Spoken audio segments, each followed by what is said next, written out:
So I joined the army. I was part of the first battalion Scots Guards, and it's something that I've always wanted to do ever since I was a young lad. So I went for it. I joined the Scots Guards because my granddad's brother were in the Scots Guards when he was similar age to me, so I wanted to keep it in the family. And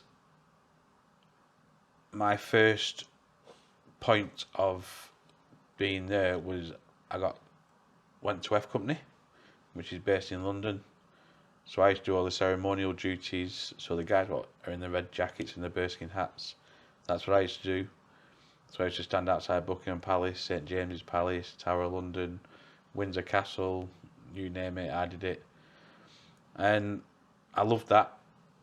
I loved being in London for a year and a half, doing what I loved. And then I went to battalion, did my time in battalion. That were a lot harder because there were a lot more people there and it were a bit more nerve wracking, if you will. But you easily settle in after a good few weeks. So I settled in, started doing what we were doing, and I loved battalion. It were all like laughs and a lot of fitness, a lot of doing what we had to do, ranges and everything like that. And then we were deploying over to Afghanistan, so we started our pre-op training, first aid courses, Pashto courses, and there were a lot more testing your weapons, being on the ranges. And then we went out to Afghanistan. I didn't know what to feel because I'd never been there before. It was nervous going out to a war zone and knowing that you might never come back. But it's what we've been trained for. And when we got out there, when we got to Camp Bastion in the middle of the night, I looked round and I went, this is real. We're here. It's real. I don't know what to expect. But we got full out to our camps and we had to make the most of it. So my camp at the time, it had 2 ISOL containers where our beds were in. And in the middle of that ISOL container, we wanted to feel at home, so we made it like a home. So we put like a plastic sheeting over the top, coming down the front, and we cut like a front door in it. We drew like a window with flower pots on, and you walked in. We made a chair, an armchair, a settee out of sandbags. What else? We had one of our guys, what with us, were brilliant at drawing. So we had a big piece of cardboard, and he drew like a plasma TV, flat screen TV, and he drew Family Guy settee and that. So we put that on the side of the ISOL container, and we made like a little fridge for our water and a table for all our like salt and vinegar, and it was just like being at home. And it was just a bit of morale for the lads as well. We made like a little gym out of sandbags and so on. And we were based in that camp with the Afghan National Police. So we were always with them, and with them not knowing how to do a lot of things, we taught them how to clean the weapons. We told, like, we just used to play games in there because it were a biggish camp, playing football, just doing little bits. But when you were out, it were real. Getting in contact with the Taliban, having firefights, it was scary. It was really scary. And then one day we went on a patrol, and we went out on a big patrol. There were 53 of us, and we went out early hours at morning because we got some comms through that the Taliban have been moving closer and setting stuff up. So we went out to push them away again, and if it turned into a fight, it turned into a fight. But it's what we had to do. But we got into a poppy field, and our interpreter listened because he was listening to the Taliban over the radio, and they were saying that they've got us all surrounded. We've nowhere to go. But we kept moving forward.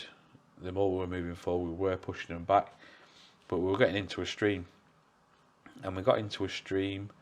I was the third to last man out of 53 people. And there were an IED to the right hand side, just on the edge of the water and the banking. As I got in, I passed the IED, and then my mates slipped behind me. And the first thing what you have to do is make sure they're alright, and you haven't got that time to think when you're out there. You've got to just do it. So I've turned round and I've stepped on the IED, but I heard the click, but it was like being hit in the face with a football. So you have that like couple of seconds blackout moment when you've just been hit in the face. But I didn't know it had thrown me 15 foot in the air, and I landed back first in the stream. All the water come over the top of me, so I was drowning. Tried to get my head above water, but I couldn't. I don't know why. I didn't know why. My life flashed before my eyes, and then the guys have come over and dragged me out, sat me on the side, and started saying, "Are you alright? Are you alright? Don't look down. Do not look down." And I'm like, what are they going on about? So I've looked down, and my legs were gone straight away. All what were there were my kneecaps and my shin bone. And the guys were putting the tourniquets on. And as they were putting the tourniquets on, you have to put them that tight. The pressure made my shin bone shut off. And I watched that with my own eyes, like my shin bone's just shooting off like a bullet coming out of a gun. And while they were doing that, I was getting like pins and needles in my arm. I looked at my arm was just dangling. The skin had separated from the bones. It was like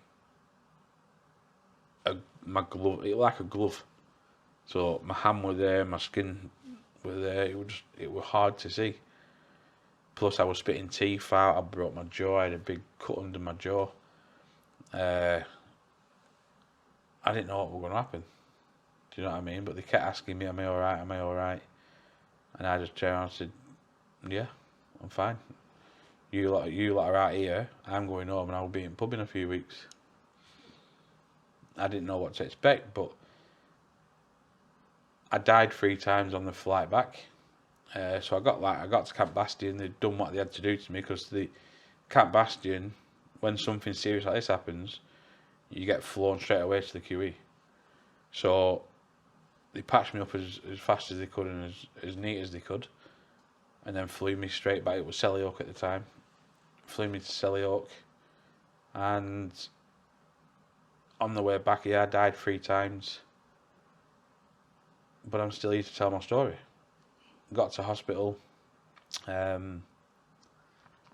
did 2 weeks in Selly Oak, and then we got transferred from Selly Oak to the QE, because the QE had just been built.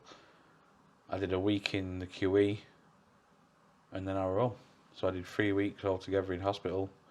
Went home for 2 weeks, and then went to Headley Court. Started on my rehab, and it was hard. It was hard being led in bed for, well, a lot of people say led in bed, but they couldn't keep me out of, you know what I mean? I kept going out of hospital and everything. Didn't want to be in there. As soon as they give me that wheelchair, I was like, nah, see you later, I'm gone. But Headley Court were hard. Not doing any fitness for 3 weeks and just losing your legs and your arm. It was hard work, and I struggled. And then I come out, I left Headley Court. But while I was at Headley Court, going home and that, I thought I was coping with things, but I wasn't. My life was hard. I did a lot of things what I regret, and